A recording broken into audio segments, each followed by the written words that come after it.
welcome to Stakeout, a bi-weekly podcast from the team at Vault Boys WV, bridging the gap between video games, culture, history, and more. Each week, we discuss a video game subject through the lens of what inspired it. My name is Dave Chaffins, and joining me is Austin O'Connor. How you doing, Austin? Hello. How you doing? I am great. How are you? I'm doing well. I like your hat. Where'd you get that? This hat has somehow stuck with me. I got this at a show at the Agora Theater in Cleveland in like 2014. Yeah? It's a band called Citizen from Toledo, Ohio. So it just says Citizen, Toledo, Ohio. So every time I wear this, there's at least one person normally, if they see it, they think that You're from Toledo. I'm a citizen of Toledo, Ohio. Yeah. Yeah, but it was for a band named Citizen. It's one of my favorite bands. But yeah, I've glued this back strap on like 8 times because it's been through it. But it's probably what's that thing? Is that a Jordan on the back of that? What is that? No, it's like a little. It's whatever the brand is that makes the hats.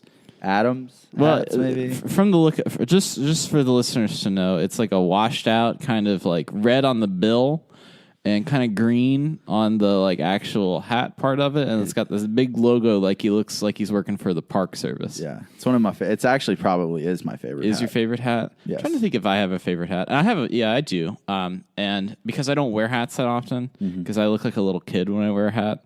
That's just the thing. When I grow my hair out, I normally wear a hat. Well, with no beard and long hair, I look like a little kid when I wear a hat. And so when I go places like on a trip or something, I'm a vampire, you know. I'm like a vampire. I'm like so white that I will burn at anything. That's like me, typically. And it's not even like Selena likes to make fun of me because I don't know if it's make fun. At first it was make fun of me, but then it was like, you really do burn that bad. I'm like, yeah, hey, I do. It's just a way of life, man. That's how I am. I can't by like August typically. I've got a little bit of like a slight tan, but it's still pale compared to my friends. I don't tan. I just burn. I just stay. I stay this color. Nah, well, you know. But this hat is, I think it's called an Oasis or Asics. I don't know. Asics or a shoe brand. I don't think that's it. I was going to say, that's definitely like a running shoe. It's really light. And so it's made out of like mesh, but it's got this like almost raincoating material that's real thin on top. And so like your head can really breathe. So I can wear it on like hikes and stuff. Yeah, where I've got my long hair or whatever. Your hair is getting long. I'm not saying it like I've got long hair, like it's down to my butt. No, or it's anything, getting long. But it is. It's impressive. You know, I don't have the mental fortitude to sit through my hair getting like I can't do it. Yeah, it drives me crazy. What you should do, and here's what I've been doing, is you realize that you're losing hair, and so you take the hair growth Hims gummies, which we are not sponsored by Hims.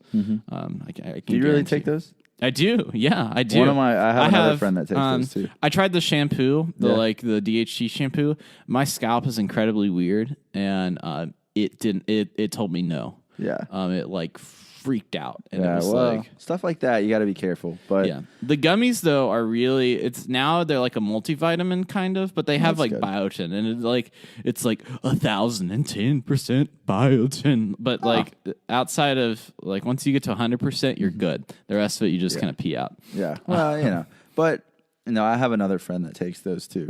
I luckily knock on.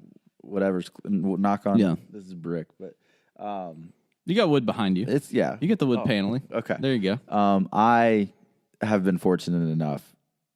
I don't know any men in my family lineage that had hair loss, so I'm hoping that I continue that pattern. My dad's had it as he's gotten older, but it hasn't been that bad. But my hair is getting thinner, and so I kind of wanted to do something to like stop that. Right.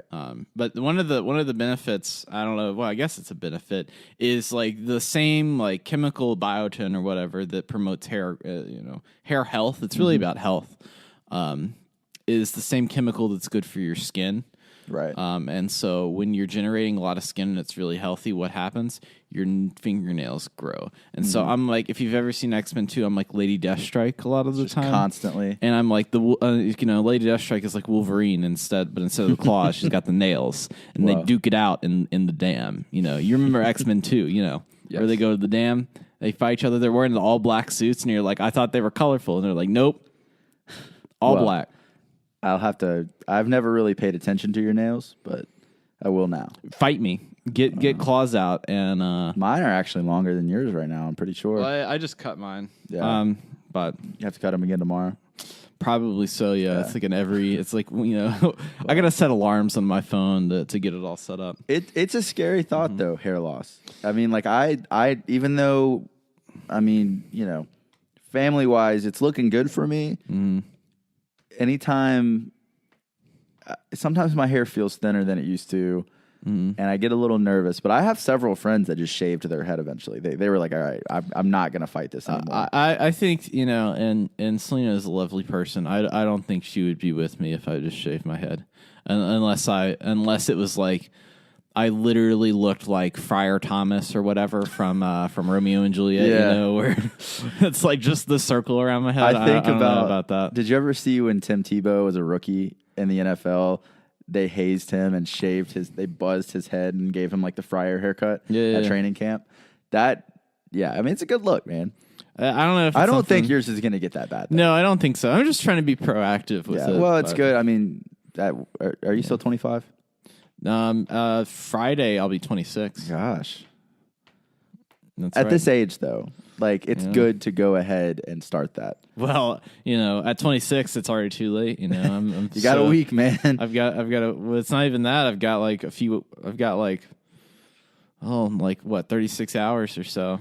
I guess, shoot, the week's almost over. I didn't think about what day it was. We got 2 more days, man. As I've told you, I have been in another dimension the last 2 weeks. What have you been up to? What have you been doing? Just a lot of traveling. A lot of travel. A lot of travel and a lot of just getting over allergies and sinuses, and I don't know if it was a cold, but a lot of stuff all at once, a big whirlwind. Yeah, I feel you. I was in Nashville for a few days. It was fun. I saw your video of them playing Country Roads. Yeah, we tipped this band, and like you can tip any of the bands, and it'd be like play this song and they'll play it because it's Nashville. And I think that's Nashville for you. Yeah, I did that and had them play it, and I filmed it. It's on the Instagram, the official Vault Boys Instagram.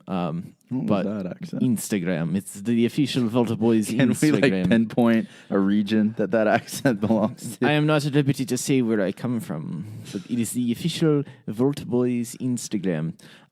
So one of the interesting things, I think there's a psychology in Nashville about playing shows. And so like you'll be walking, that song, that Jolene song? You know what I'm talking about? Which one? The Ray LaMontagne? Jolene. Oh, the Dolly Parton version. Yeah. There's a few Jolenes out there. Dude, I don't know. I would hear that song at one bar, by a band. And because all of the bars in there, it was like 60, 70 degrees. So I understand the allergy thing because I came back and it was cold. One bar would play it, and then I think what would happen is somebody in the street would hear it, and they'd only get like 5 seconds of it. So they wanted it, and so they go to a different bar down the street, and they would request that. To which that bar would play it. Effect of Jolene. And it was like every hour I was hearing Jolene, Jolene. It's a great song, truthfully. Yeah. I thought you were talking about have you ever heard the Ray LaMontagne version? No, I haven't. It's actually better in my opinion. I mean, not to diss Dolly and the classic, but Well, every bar, it was interesting because every bar down there, it seems like outside of the establishments that have been there for a long time, every bar was owned by a country singer. Yeah, so they all have to have it's like Jason Aldean's this, and I was at Luke Bryan's for one of the company events that we went to, and it was like they had a rooftop bar and a dance pit and all this stuff. Nashville is like Epcot, but instead of being countries you go to, it's just like country singers. Yeah, you just make your rounds. The Epcot of country singers. It's the Epcot of Tennessee, basically. It's so loud, and so the first night we were there, we went in it. Well, we had the Super Bowl night that we went there, and I just went home after halftime because I was like, this is.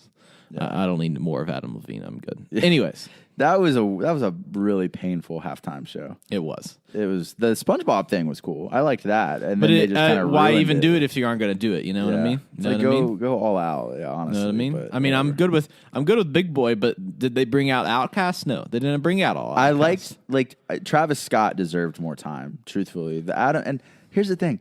I like Adam Levine as a person. I think he's cool. I used to love like old Maroon 5 when they first started. Mm-hmm.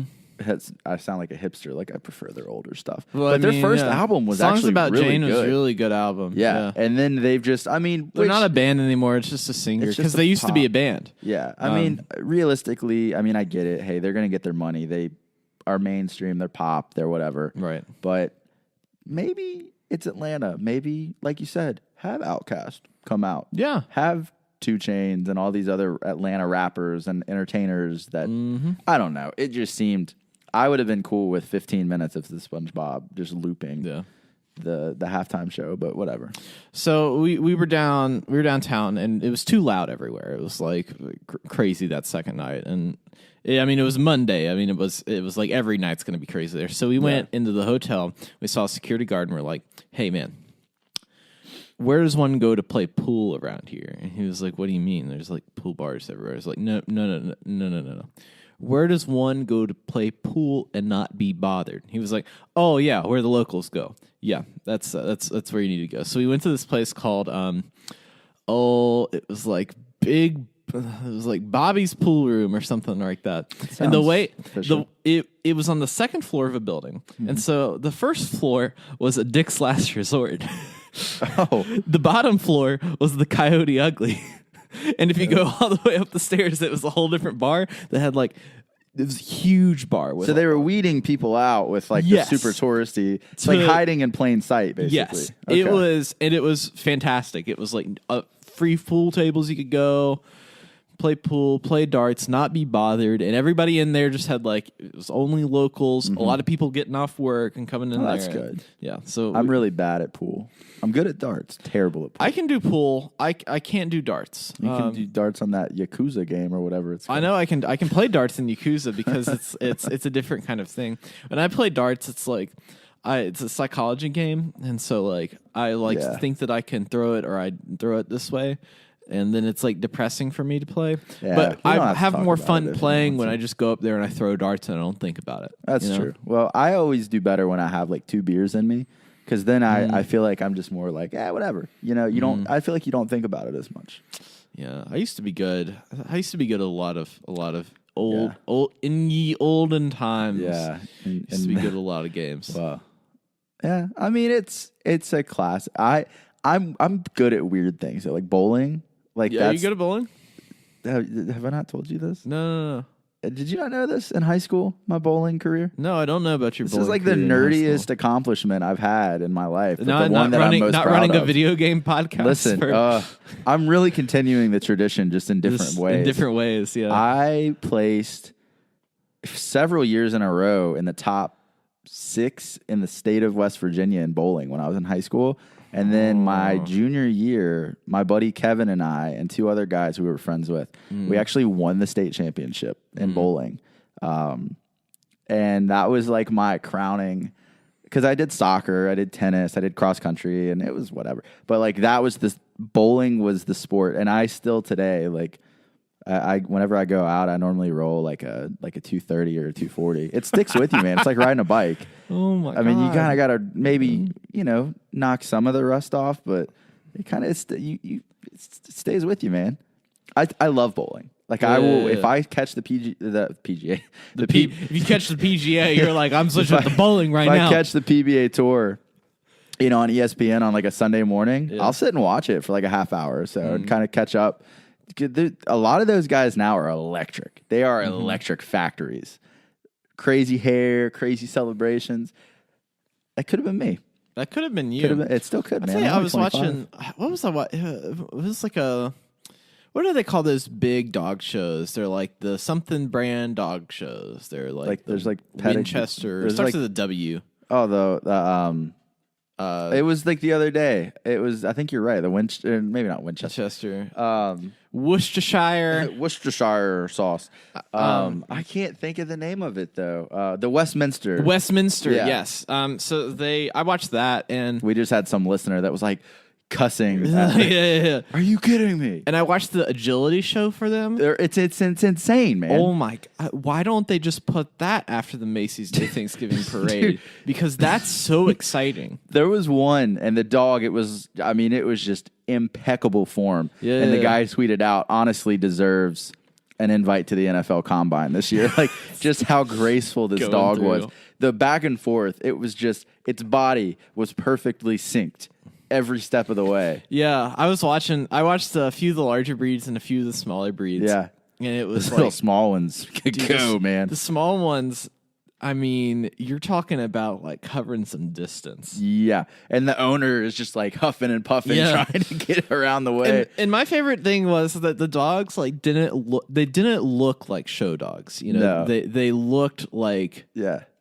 dogs that you would find like just down the street in the neighborhood. Oh yeah, that's the thing, man. It's just like I wish I knew a single thing about training a dog because it looks fun, honestly. Yeah. Like when you get them that way and they can just like do whatever and they're that. I mean, dogs are smart already, but Yeah, dogs are smart. I tried to train mine based on stuff it was already doing. Speak of the devil. At least my my little one, my younger, bigger one. He's only trained for sit and shake. he is currently currently the microphone here. Yeah, he's ready to hang out. He wanted to make. He heard us talking about dogs and wanted to make an appearance here. But my littlest one can do a few tricks that I learned from a DVD of like how to train them to do things, and it's like training. Like if you like stuff that they're doing, give them a treat when you do it. Yeah. And so that's why he knows how to stomp. And what stomping is he sits down and he moves his front feet in rapid succession, like he's stomp, stomp, stomp, stomp, stomp. And he can we do walk around in which he stands on his back 2 feet and then like prances around. And this is like a dachshund mix, so think about that like for itself. And then what else can he do? He used to be able to do spin. Oh, he does rocket, of course, which is where he leaps his whole body up in the air like a freaking rocket. And you're like, how high can he get? And it turns out pretty high. Yeah. So. We need like some sort of sound effect here. This has been Dog Talk. This has with Dave been and Dog Austin. Talk. Well, we haven't really seen each other. We got off the rails there. It's been a few weeks. It's been a few weeks. Yeah. It's been a while. So we're catching up here. I was talking some crap about you on the last podcast on Vault Boys. You'll have to see. I will have to listen. You'll have to listen. Have to listen and find out. I actually don't support the brand when I'm not on it. When you're not on it, you don't even refuse to give us that listen. Refuse. That's like you always are like, oh, let's do a Mothman episode, and I'm like, well, we did a Mothman episode. Yeah, I didn't listen to it. No, I'm just kidding. I did listen to it. It's just I didn't do a Mothman You didn't do episode. an episode. Yeah. Well, maybe we'll come back to that. But there's always time. For what you been Mothman. playing, dude? I haven't still? played. I literally have not played another game other than Fallout. That's all I've been playing. I understand. I'm dedicated to the brand. I'm finally at level 50. So it's just, but I am probably this week going to jump over to Apex because it looks pretty sweet. Have you not played it? I have not. I need to I'll probably download it maybe tonight when I get home, but it looks cool. I mean, it looks real cool. Yeah. Sometime we should squad up and do that. We I've will. played a few rounds and I'm like, okay, I get it. I don't have time for this right now, but I get it and I like it. Yeah. So when you have time, that's the thing. I probably won't have time until maybe later this weekend, and that's maybe I'll sit down and play it. But so, but Fallout is still going, and I've enjoyed some of the. I mean, I think they've patched a lot up. There's still work to be done, but speaking of Apex, I talked about Apex a little bit, and just to kind of shout them out here on a podcast called Random Geek Culture WV, which is a group of guys, I think up towards like Martinsburg in that area. I may be getting it wrong. That was also the name of my bowling team. Random Geek Culture WV? I'm just kidding. Martinsburg, West kidding. Virginia. That's just the way I viewed Apex myself. Legends. What do you... We were actually called the Hookers. That's not a joke. No one at that bowling alley liked it. But hey, But we won, man. yeah, that's part of it. But I was on their podcast talking about free-to-play games. And talked about a little bit about Fallout 76 and like what their model is for that, but talked a lot about like what free-to-play games are doing well, what they could do better, what they're not doing so well, why they are either good or bad. But so go check it out. Go check it out. I talk a little bit about playing Apex Legends, and I compare it to Overwatch. So I can see that. It's a little bit like it. Yeah. It got the heroes and the powers. I miss stuff. Overwatch. I like need to get back Overwatch. on Did you play Overwatch? I have it for Xbox, so Okay. I haven't played my Xbox in so long. Because guess what? Still locked out. Still haven't gotten my Xbox account fixed. Oh gosh, I just remembered somebody sent a message while I was out of town on the Facebook asking if it wasn't Xbox. It was one of our listeners asking if you were still having the problem with it. Yes, I am. Find me on Twitter and message me if you're listening to It this. was Kevin that sent that message, so maybe he can help you. Yeah, find him on Twitter at O'Connor93. Yes. Or is there an underscore in there? O'Connor_93. That underscore. Why do you have to have that underscore? I don't know. I've had it since high school. Well, I tried to change mine to just Chafin's, but it didn't like that. Yeah. So. Well, everything else I wanted is already taken. Right. I was late to the game, so what I've been playing, I beat Kingdom Hearts. that looks sweet. I need to play that as well. I've completed my middle school nerd cycle. All of the Disney worlds look like strangely amazing. So Yeah. Well, I love Disney. And it's weird because I don't necessarily love Disney World as much as I like Universal Studios and Islands of Adventure. You ready for a hot take? Yes. Until they build Star Wars World, because I have no idea what Star Wars World is, other than I know I want to go to it. It's sweet. You haven't been to Star Wars World. Mm-hmm. You haven't been to Star Wars World. They haven't opened it. Well, not that one, not the new one. I'm talking about the Star Wars stuff they have now. They have the Star Wars stuff they have now is cool. Yeah, awesome. Yeah, yeah. But I forgot they're building. Building like a whole. That'll be cool. They're like converting that studio into it. But Universal and Islands of Adventure is a better situation. Well, I'm telling plot you right twist. now. Maybe I have been to Star Wars World. I don't think you have. With what we're speaking of today, maybe I have. I don't know. Maybe you haven't. That's true. Maybe Star Wars. That's a good transition. Maybe you've been to Star Trek World. I don't know if we're ready to transition into that just yet. It's just some foreshadowing. I got man. more stuff to talk about here. It's just foreshadowing. So That's what we call it in the biz. yes. So two other things that I have played outside of like Kingdom Hearts. Been on the ball, man. Gosh. Yeah. Well, it's different because like I have been back on my bike again working out, and so I need a Switch game to because I put my Switch dock and I have like the little like cell phone holder on it, and I hold both controllers in both hands and I just pedal the metal. So I've been playing Warframe.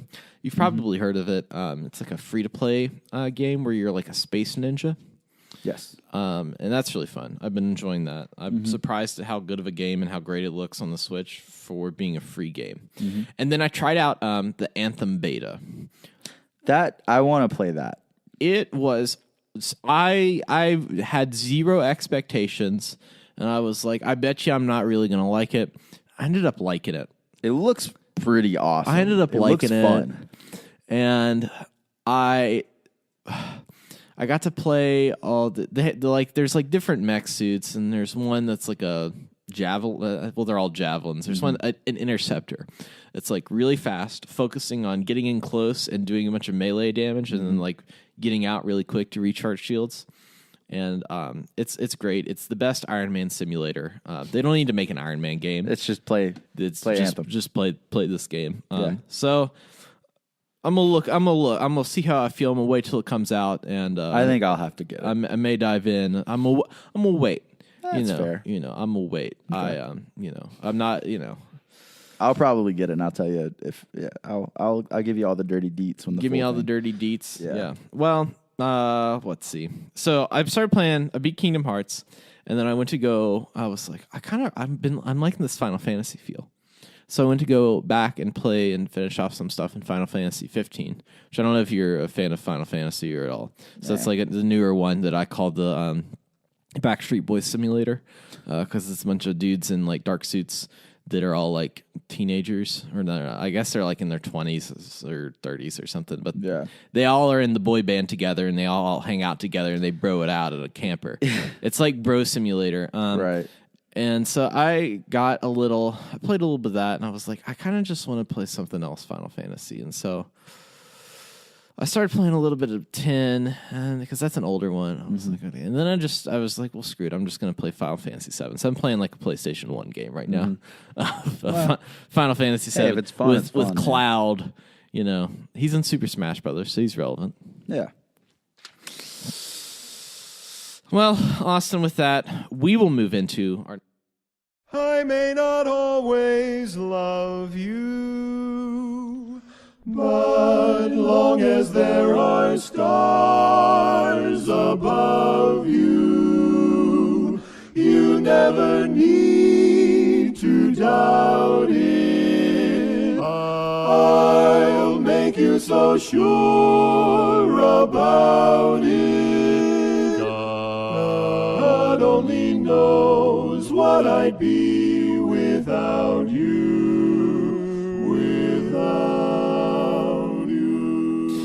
So, Austin, this week we are talking about a game that is not necessarily an old game, but is definitely past its prime. I think it was ahead of its time, honestly. I do too. I think it could have been behind its time. It could have been ahead of its time. It could be not in any time. It could have been time is a construct. I need a remaster of this, though. Well, I mean, you have a remaster of this. It's already, good. I mean... You have a remaster. Like, they made a remaster. Did they already? Yeah, it's on the PlayStation 4. You can go buy it. What? You just go buy it, yeah. I'm going to have to go do that. I haven't really been up to date on anything for the last few years, unless it's like you tell me to go do something and buy it, or like one of my other friends tells me to. Well, the game that we're talking about, the Austin's probably going to figure out and go buy, which they also remastered the other two. I don't think it's a full Actually, wait a second. I have the remastered version of all three of them. Never mind. What are you on about? I'm like sitting here like I don't know that they're remastered, and I have all of them. But they're not like remastered. They're just up-resed and re-released. No, exactly. But I own the latest release of all three of them. Well, I'm just never going to tell people what we're talking about. I think we're just going to talk about it, and just they have to figure out what we're talking about. But here's the thing: is that the intro probably spoiled this, and you know that we're talking about BioShock Infinite. Yes.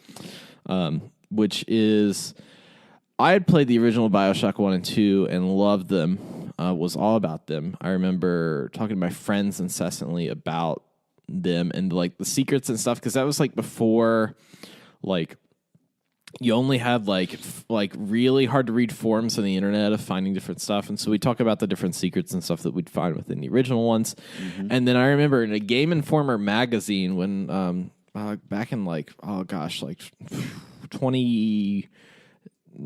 2009, 2010, there came out with a full issue for the new BioShock game, and I was so excited. It was like super duper, like stylized for like the ads that you see within the game. I was like, oh my gosh. The BioShock brand is very appealing. Yes. It's just, it makes you just, it's so interesting. Yes. Just, I don't know. And I used to watch my stepdad play BioShock when I was younger. And this was really before I was super into... He's playing BioShock. Look at him. Let me tell you something, man. Keith, Virginia Tech grad, first of all. He was a Halo nut. This dude used to play Halo more than I played Halo. Like, he's a cool guy. Keith, and he bought Fallout. Like, he has Fallout. He's got it. Yeah. He plays it a little bit. He just doesn't have as much time now. Well, yeah, he's got stuff to do. He got me big into video games. I mean, I obviously already played video games, but he got me more into shooters and stuff like that. So when I was in middle school, and yeah, man, Keith, he plays a lot. I mean, he's very knowledgeable in the video game community.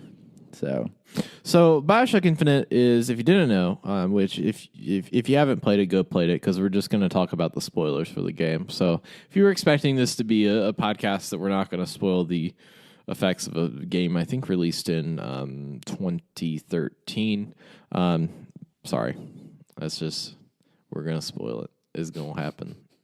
I can't believe it came out in 2013. Yeah, I had to think about that. I was like, okay, where was I living then? What was I doing? I always try to think about what was going on in my life when I was playing it. And it was when my parents moved from Bluefield. And I remember, like, I was halfway, or I finished the game, like, the week before we had to move out of that house. Right. I remember I was playing it with.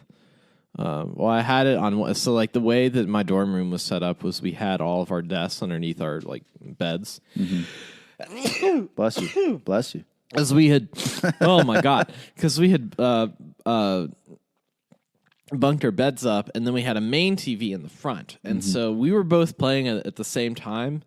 Me and my buddy, and his name's Walt, and we were Shout out to Walt. We were playing it, and then he got some like crazy shifts at work, and then couldn't play it, and then he got back one night, and I was playing it on TV, and he was like, "What?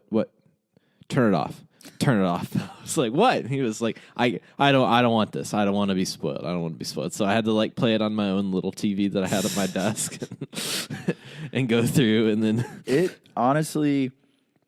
So like obviously Fallout 3 I've said is one of my all-time favorites, but I think BioShock Infinite is right up there with it for me. I just loved well, first of all, it's essentially this like what it's billed as in the game is a floating World's Fair for America, and so it's like all of the great things about America in like what is set in I think the 1890s is when it was set, sometime like 1890s. What they thought was great. Yeah, what they thought. What a lot of them thought, because there's like obviously a bunch of racist. Well, originally it was like a monument to Manifest Destiny. Yeah, that the American government like scheduled to make, because back in the day. There, and this is true for real life. There used to be these World's Fair that would happen, and they would shop them around all the different countries and show off. At first, it was about technology and like how like we could progress together as people, and then it became about different cultures. And then in the 1960s, it became about just like how many corporations you could get to like sponsor and show ads, and then it kind of died down after that. It really is just this, because obviously in the older BioShock games, it was a beautiful world in like a very dark way. Right. But this was just when you kind of first shoot up into the sky and you're looking through that window and you see all this stuff. Yeah. It's like, oh my god, it's a beautiful game. I mean, it's creepy, but it's also I think one of the most impressive things to me about the game is that how creepy they were able to make it, but also how vibrant the game is throughout. But it still has this creepy, dark. It's just so strange how they were able to kind of fit those two things together consistently throughout the entire game. Yeah, what was it? I like the setting, like the political setting of it, where you've got like what is like extreme conservative American political values. Yeah. And then you've got extreme like liberal America political values, and how they just like blatantly act extremely violent towards each other, and how that shapes the city and the industry and all of this different stuff. Yeah. It's and also just overall the story and the writing I thought was fantastic. And I mean, baffling, and just, I remember sitting when the game was over, which, again, like spoiler alert. I mean, if you haven't played it by now, it's your fault. But just, I remember sitting at the end of the game and just questioning everything I believed about anything. Yep. It's a big... just, you know the word I want to say, but I'm not going to say it because it's a little profane. But it's a little profane word. I know we have a few young listeners. I don't want to say that, but it's a mind explosion. Of some sort. We'll say that. That's a good way to say it. Mind explosion. I sat there speechless for like 10 minutes, and then I was like, oh, I got to Google this. And I was like looking at discussion boards of what other people were thinking about it. And it's just like, man, that's one of the few games that has stuck with me. I mean, obviously, I've probably forgotten a few things about it.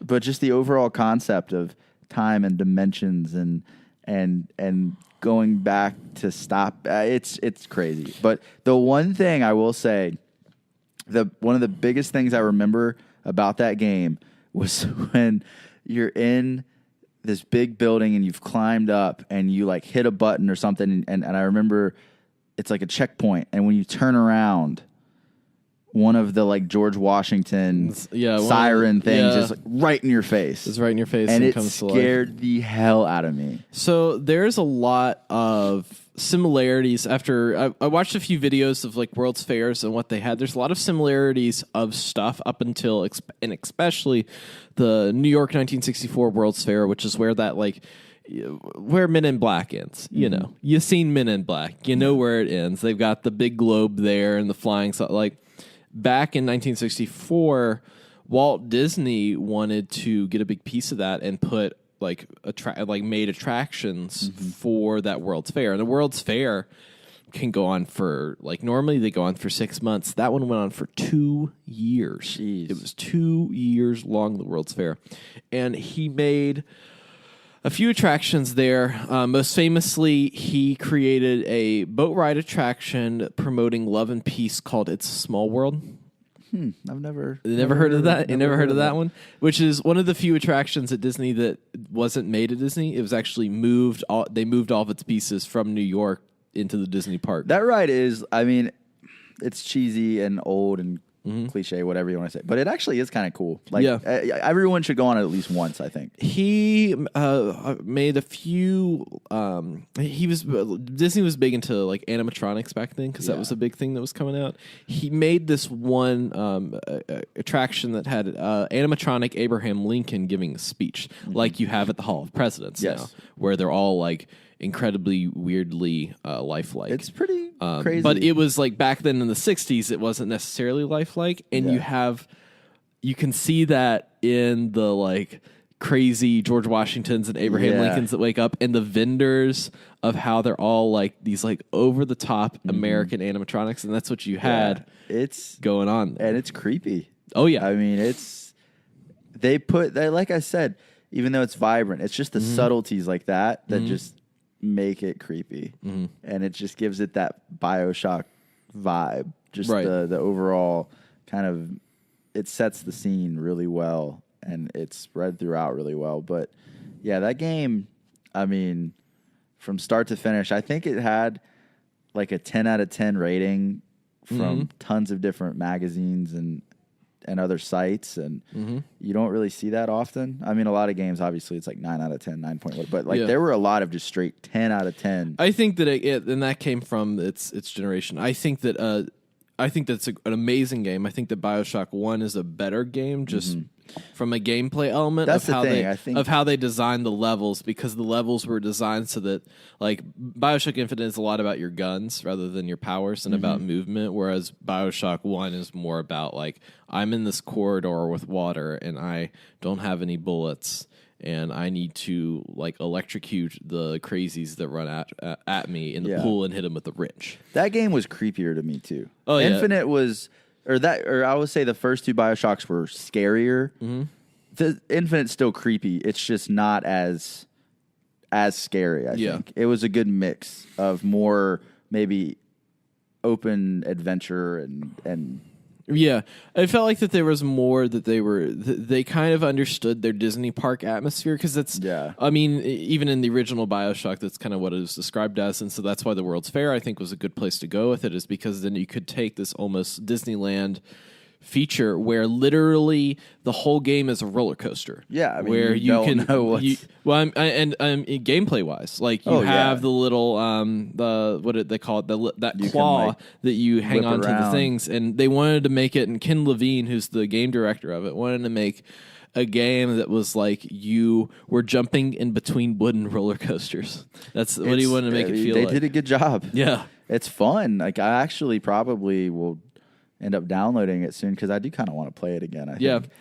I play it every so often. I feel like it's aged well. Like, it still holds up pretty well. I think it does too, and I think it's just part of their art style that they everything is shot in a way so that everything is like literally golden and blue, and just like Bioshock, everything is neon or blue or green. Like, I could be way behind on this. I mean, is there any talks of another Bioshock? There's talks of another Bioshock. They're not bringing back the executive producer and creative director that released all the Bioshocks, that is kind of famous for having a pretty like expansive vision and building the world, is no longer at 2K, Okay. which is his company doesn't exist anymore, which was Irrational Games. Something I think it had a big I in it. He's working on a different game, but is still like focused on that world building aspect of it because that's what he liked the most. That's what I like the most about this stuff. Yeah, it's absolutely. So the game creates what I think it tries to not only make a game out of. You've got like powers much similar and almost literally similar to the powers in Bioshock 1, but it also makes a game out of quantum physics. And you've told me that you have been like on Been this. very deep. You've been on a quantum physics binge. I've been So tell me deep about into that, it, man. Where did that start? What were you up to? So Too much Interstellar? Long story short, when you look at quantum physics, with me at least in quantum physics. Yeah. So last night I got home from the store, which I went to the DMV first, and I spent 8 minutes at the DMV, in and out, got everything. Oh my gosh! It was the strangest. You went to Canal City? Yeah, literally. I've spent 5 hours. Yes, there. I've spent hours there. Yeah. So I walked in prepared. I was like, "Oh, this is gonna suck, man." Got to the front desk, signed one thing. He says, "All right, here's your number." I walk around the desk. My number gets called. I didn't even sit down. Went straight to the guy. Amazing. There was no one sitting in the waiting area at all at 4:30 p.m. on a Tuesday. So already I'm like, man, it's weird today. Something's going on. So I went to the store afterward, spent way less than I thought I was going to with how much I got. It was the strangest thing. So I'm like, all right, yeah, there's something weird going on with the universe right now. So I get home and I turn on Netflix, and the first thing I see is a very deep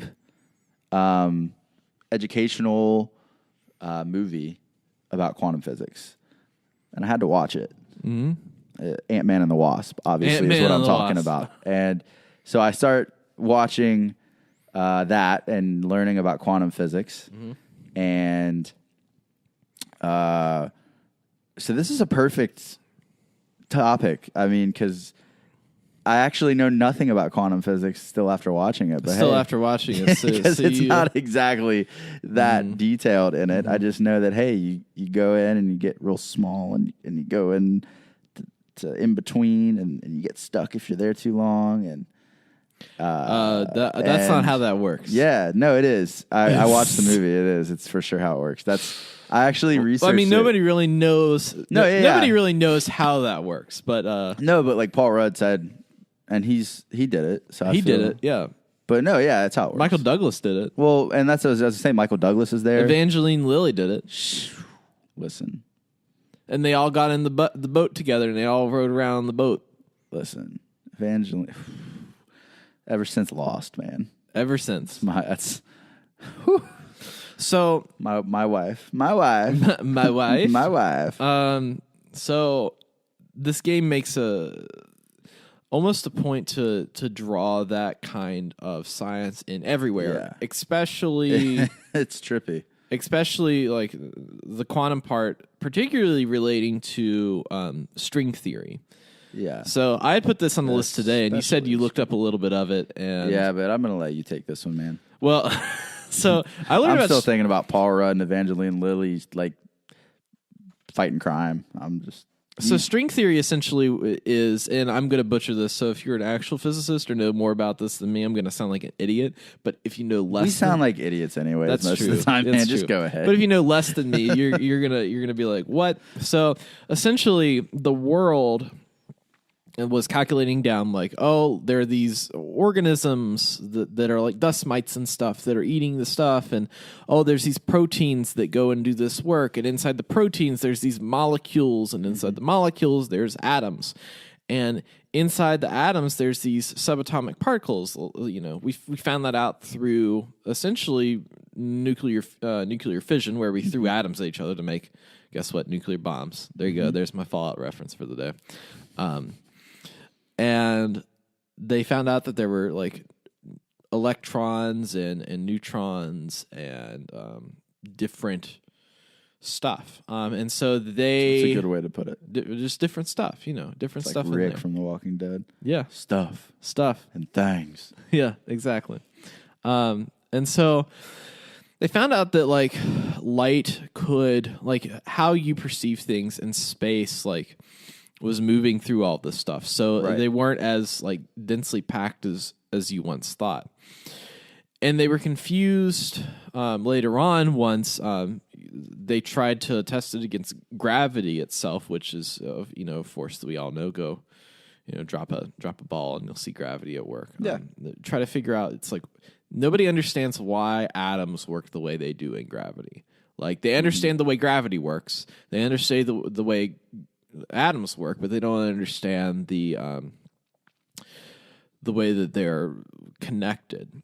And so Einstein started, and it was the last thing he did, the theory of relativity. Right. And he started on this theory called the string theory as he was dying. They even made a movie. Who's that famous scientist that is paraplegic? Stephen Hawking. They made a movie with Eddie Raymond called The Theory of Everything, which also talks about his discoveries and like dramatizes it to a nice 2-hour movie. So if you want to know more about this theory, you can watch that movie for Sure. Yeah. So essentially, what it was saying is that we think about atoms in little dots, like little pieces, but it's saying, okay, that doesn't make any sense. What's more complicated than a dot or a point? It's a circle, but more importantly, it's a string. And so it's essentially saying that everything like electrons and like subatomic particles are really strings that move and I guess kind of vibrate at different frequencies. And that's a measure of gravity. But in order for that to be true, they found out that there were actually 10 dimensions that we live in. And now I'm getting like... I feel like we've transitioned into like the Joe Rogan podcast. The Joe Rogan today. podcast. Yeah. We're getting real experimental with Let's everything. get Elon Musk in here and have him smoke a joint. Yeah, like I feel like we're talking about we're gonna be like talking about like PCP and all this stuff. Right. I'm getting there. I'm gonna make it more relative. So Like taking a hit, just like high thoughts here. So in the 10 dimensions, they essentially equated that there's like a multiverse, that Right. there are universes and universes that come together Spider-Verse. and split. Yeah. And essentially, because of that, they tried to say, okay, well, if this is real, then we can see it from our perspective within the third dimension, which we live in, and we exist and move through the fourth dimension, which is time. We can't change the pace of time, Right. So we can see that dimension, but we can't change it. So they tried to subtract 6 dimensions to get down to 4, and they couldn't do it. They were like trying to be like, okay, let's start here. What's the 10th dimension? Well, it's they could only get the 4th one really. And so essentially what that meant was that it's just a theory. It couldn't be proved. But what they're talking about is that the Big Bang, which is one of the theories that Einstein show on had. CBS. Yeah, not like the CBS show with Sheldon or whatever his name is. Yeah. Young Sheldon. Terrible show. Anyways, the universes can come together. Like our universe can collide with another universe and can also like split apart. And so that's what a Big Bang is. It's essentially like atoms. Universes function in the same way, so that when they collide or split, there's an immense amount of energy that creates a reaction, like the Big Bang, essentially. Right. So essentially, we're a part of some like massive atomic. Like that's the theory, is that we're a part of some massive atomic experiment. Yeah. Not an experiment that somebody's doing, but like this like force of nature. Have you ever thought about how this is really hard to explain, and if we didn't already sound like we were high, this is going to. We knew that we were going to do an episode of Bioshock Infinite, and the ending is just as confusing as the stuff that I'm saying. Yeah, so it's just, but the whole thought of like, what if we are just like on a leaf right now of like a bigger world, like we exist, our life on the back of a turtle. Yeah, you like know? some little, you know what I mean? It could be. Kind of like what it was at Horton Hears a Who, and it's like Yeah. the little Who's. It could be. It's way bigger than we think it is. So when you have these different, essentially different universes, this creates multiverses because they're existing within these other dimensions. Right. And so essentially every choice we make creates new universes that we don't know about. There's just an infinite amount of. There's just an infinite amount. Parallel. So, like, there is a universe where you didn't come in and shoot this podcast. Yeah, today. there's a universe where you didn't just point and you Point did something else. And did something else, yes. But infinite breakoffs of Infinite breakoffs of that. That's why it's so hard to It's understand. trippy, man. That's It's real trippy. Yep. And so BioShock goes through and tries to make that into a game. Right. Which they do. did. They do through this character, Father Comstock, who's the Yeah. leader, who is like the Walt Disney of. After watching all these Disney videos, I'm like, wow, that Disney guy, man, he's something. Finds this quantum physicist that finds out that she can communicate with other people in other dimensions, and manages to communicate with herself in a different dimension, but in this dimension, she's a boy. Yeah. So it's technically her twin. Right. And so... Which that was a big mind-blowing moment when that was, I guess, discovered. Yes. And so her deal with Comstock was that she was going to show him these different dimensions so that he could see the future. And so he turned it into he's the prophet, and they talk about the prophet the whole game, and that's why he is the prophet, is because he can see a lot of possibilities. I don't think he can see the infinite possibilities. He can see whatever the Luduses, which are the scientists, show him. And so one day he finds out that he has cancer, and he might not live. He might not be able to pass on anything to another generation. His wife can't have children. And so he's like, I need to find somebody that is my offspring, but I can't have any kids. So he goes to the Ludus scientist, and she's like, okay, well, we can go get your kid from a dimension in which you didn't form Columbia, which is the giant floating city, and married and had a kid. We can go and get that kid. But if we're going to do that, I'm going to go to that dimension and get my twin and bring him back here. We're going to continue our work. Yeah. So what happens is, as you know, in the game, the Father Comstock and the Luduses come and steal his daughter in a different dimension and try to bring her back. As they are bringing her back, the important thing is that when the wormhole, which a wormhole is essentially a way to travel between different dimensions and time. Dimensions and time are very similar. So it was explained to me that you have 2 points on the paper, one at the top, one at the bottom, and all you got to do is fold it, and then the shortest distance between those two then becomes the space in between the points rather than the length of the paper. So what had happened was she was going through the portal, and Booker, the main character of BioShock, I about said Fallout 76, the main character of BioShock was fighting Father Comstock, his essentially a different version of himself, and her pinky gets cut off in the other dimension while the portal is closing. And so at this point, this is where all of the weirdness starts. If you didn't think the weirdness hadn't started, this is where it starts. It's just and I mean, obviously, you really don't understand this until you're just kind of thrown into you're already Booker in this dimension. So when all of this starts to come together, all you know is you gotta find the girl and wipe away the debt. That's all you know, and that's kind of the same as the other BioShock. You have a one statement mission, and then you find out it's more complicated than that. Right. Turns out, this girl you're going after, you don't know it, but is actually your daughter. Just your own daughter. moved through time.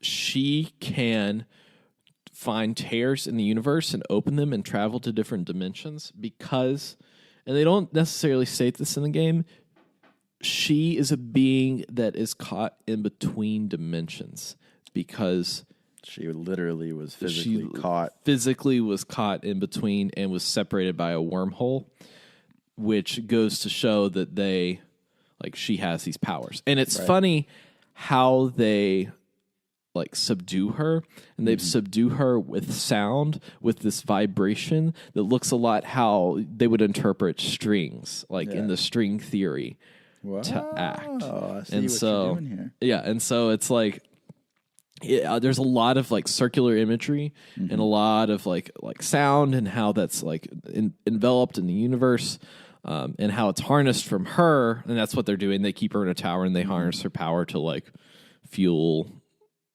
all of the quantum things because I think it all floats on quantum energy. It all goes off there. So she's being harnessed. The Ludices collectively see a dimension in which she grows older and essentially burns everything to the ground, all of the world from on top of the place. They try to stop her.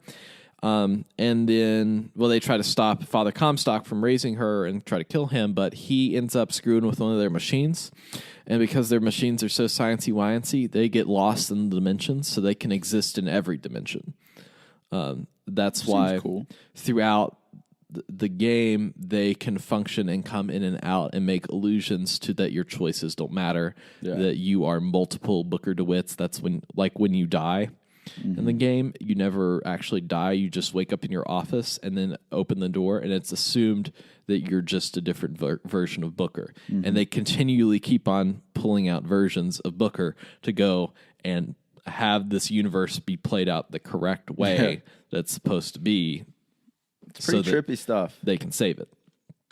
And then in the end, Elizabeth gets all of her powers back, essentially, that she had originally had when she was a baby because they destroyed all this subduction equipment. And then you come out and you learn that the only way to avoid there ever being a Columbia and their Father Comstock and they're this girl with his powers that can destroy the world is if you go back to this dude's baptism and kill him so that none of this just kill yourself happens. Basically, which doesn't kill the multiverse, it just kills that version, which just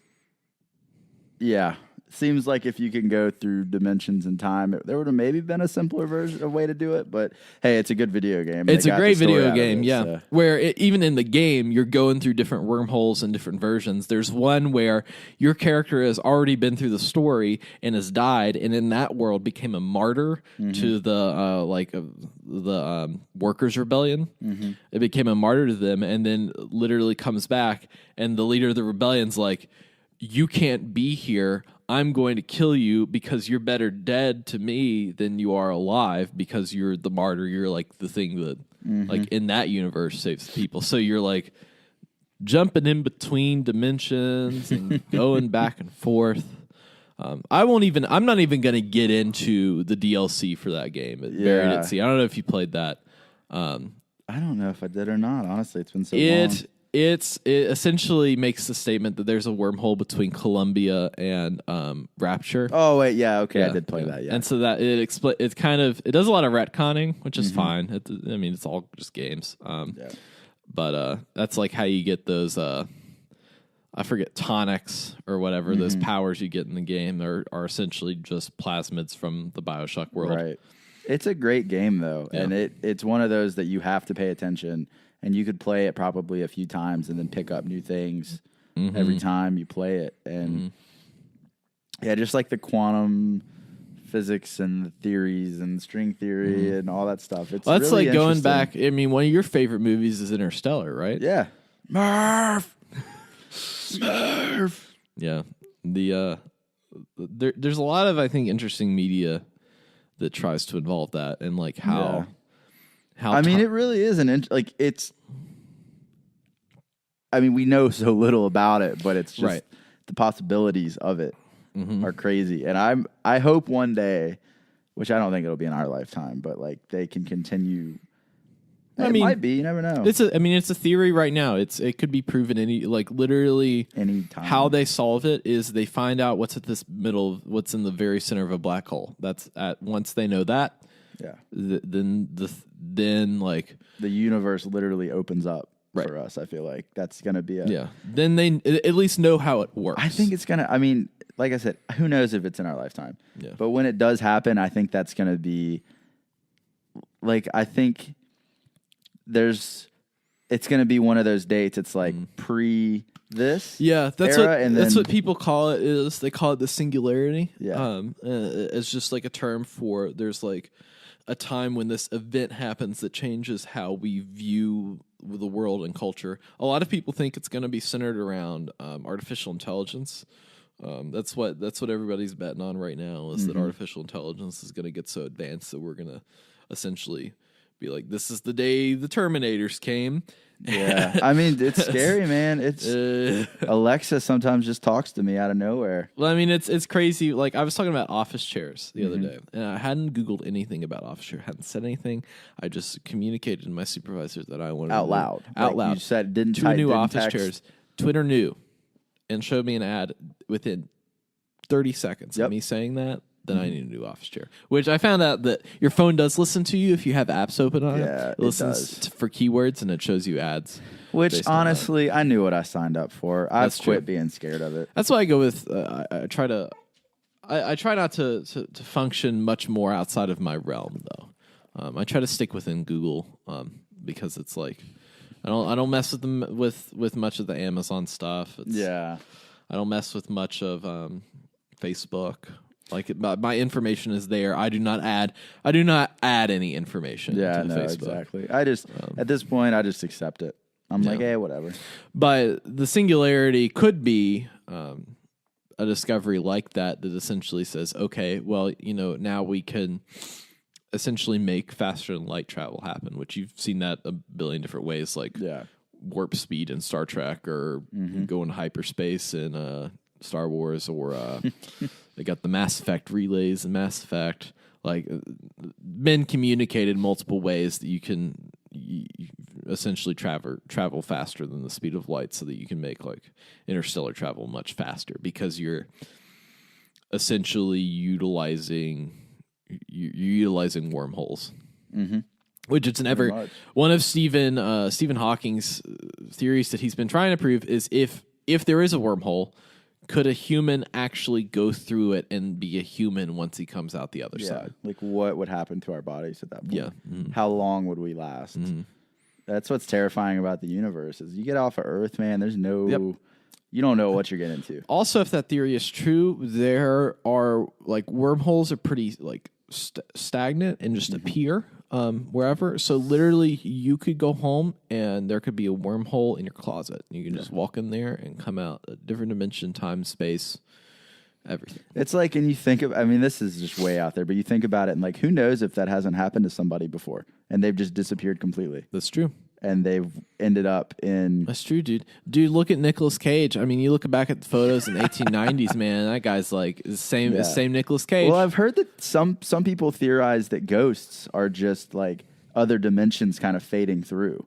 And we just see that kind of... Which, I mean, hey... Me and Celine have spent a lot of time of talking about like glitches in the... like, as we like to call them, the glitches in the Matrix of like...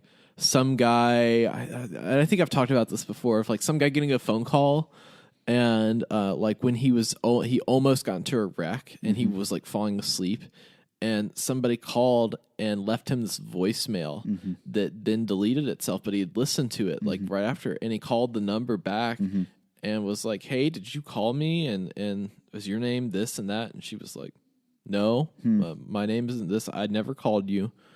I never did anything. Like, and he went to go listen back to it, and it wasn't there. And it was like, that's weird. Yeah, it's like there's a lot of weird stuff. A lot of little there, glitches, man. I believe there are definitely. I want to believe. Yeah, I'm full on David Duchovny today. Just like, dude, I'll be Scully. We could rock it, but that's true. I grow my hair out a little more. You're on your way with it. I'll get my hems out. I like it. Yeah, we'll do Dye it. it red.